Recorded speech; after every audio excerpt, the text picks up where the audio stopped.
Hey guys, what's up? It's me, Jonathan, and welcome back to Money Talks, where we want to offer you financial information and meet you where you are financially so that you're able to stick to your budget, manage to pay off your debt, and begin to save on your path to building wealth. Today, I want to help you really start to think about what things you can do to get started on your path to building wealth. If this is your first time joining me here on the channel, go ahead and hit that subscribe button and you will be notified every time I upload a new video. So, in this time where you had some moments where you're sitting back and really start to look over your finances, idea of how you can really create financial freedom for yourself always seems to come up.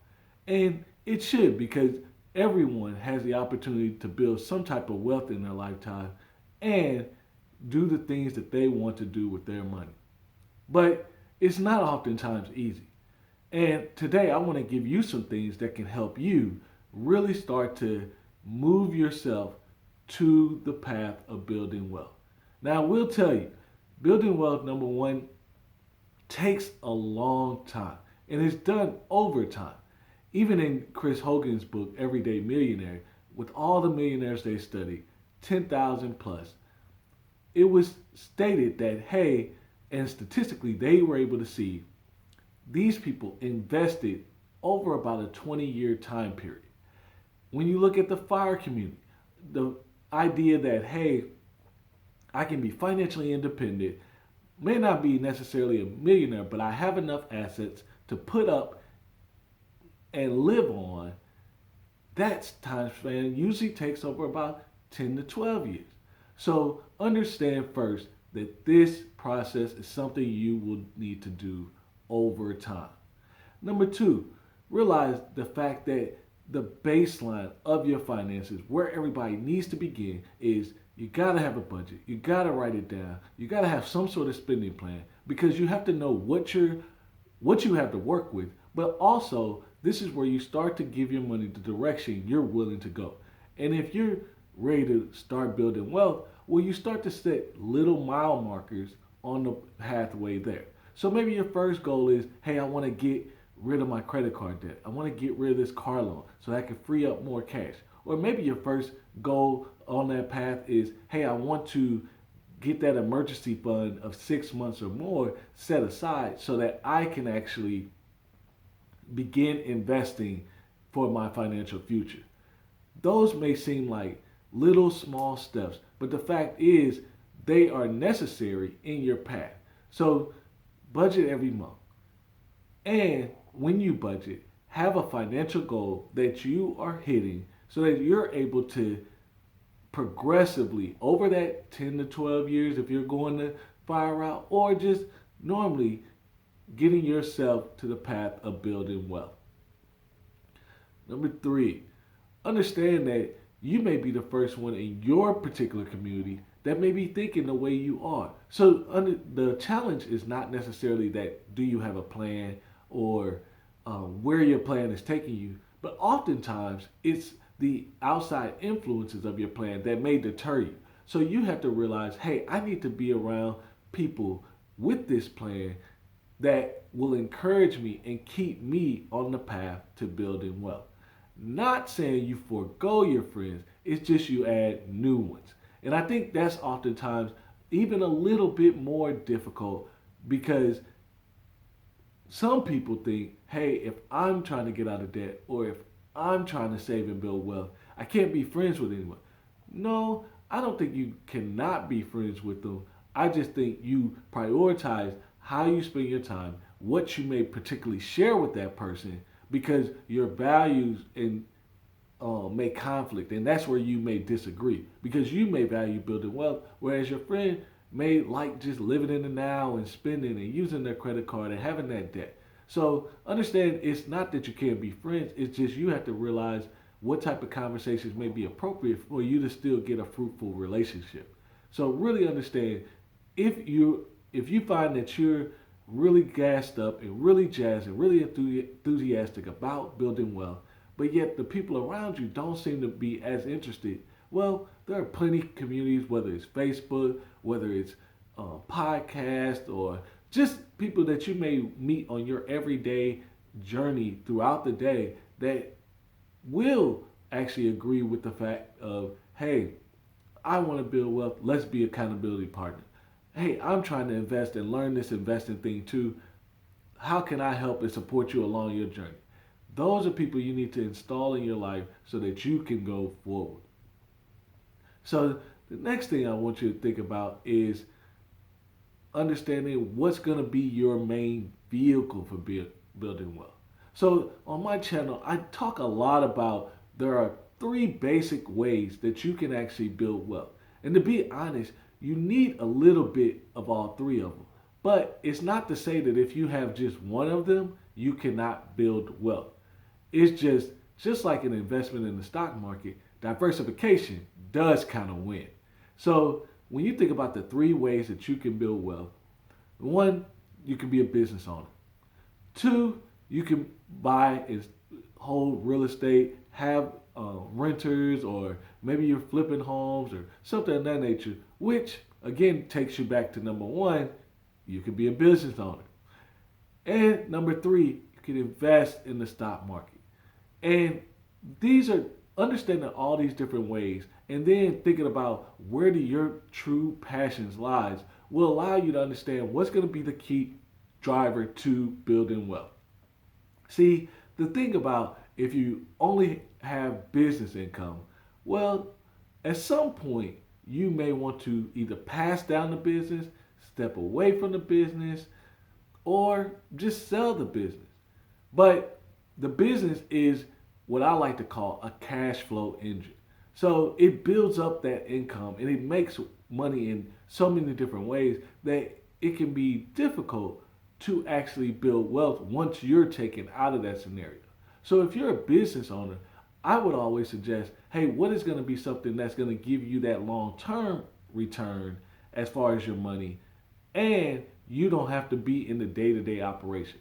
That's where the real estate or the stock market really come in handy because that stabilizes that income for you, meaning the stock market will continue to grow. So you'll always be able to pull at a 4% rate as you build up that nest egg of cash into the stock market. Or from a real estate perspective, you may have renters or you may have a program where people are renting these houses or managing a professional management company managing these properties for you to where you're just receiving a check any month. Regardless, you don't have to be so much to the day-to-day operations. And because you own the properties outright, you will continue to receive that dividend.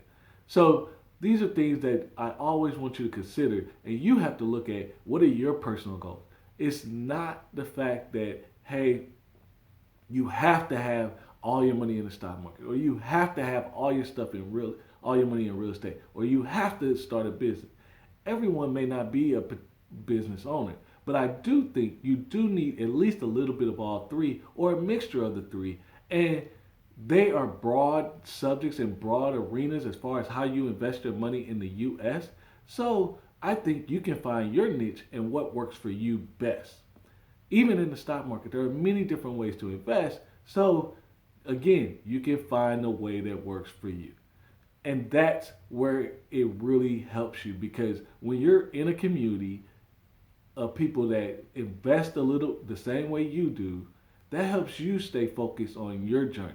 Because the second guessing or the fear of missing out, those things are real. And you have to be able to have things in place that will actually keep you on the path to going forward. Next, I want you to think and realize that anyone who's out to build wealth, they all kind of had similar challenges. I'm not going to say they had the same because we all have different scenarios in our life. But millionaires, some had credit card debt. They got out of it and then they moved forward. Some didn't. But majority of them never started with a lump sum of money. Meaning they were self-made. They started with zero and they built up their nest egg and they built up their net worth to being a millionaire, paying off their home, having investments, having a business, whatever the case may be. 80% of the millionaires that are currently active right now started from scratch. And that's important for you to know because you may be starting from scratch. So, how do you keep going? How do you start really putting your path on? Well, realize you may need some help. And that help may actually come from sitting with a financial advisor about your investments, sitting with a financial coach like myself to really start to understand how you can really grab hold of your money and really move yourself forward. Or you may be a self starter where just listening to this YouTube channel or many different YouTube channels and podcasts and reading books helps you start to connect the dots of how you can apply these concepts into tactical steps in your life. Now, regardless of the fact, you have to engage in some form of fashion that gives you help so that you can start learning the language and understanding how all these metrics work to your advantage. How can you make the best car purchase? How can you afford your kids secondary, beginner, middle, secondary, high school, all those different things, and college, and still unmask a good nest egg for yourself? How do you open up these opportunities?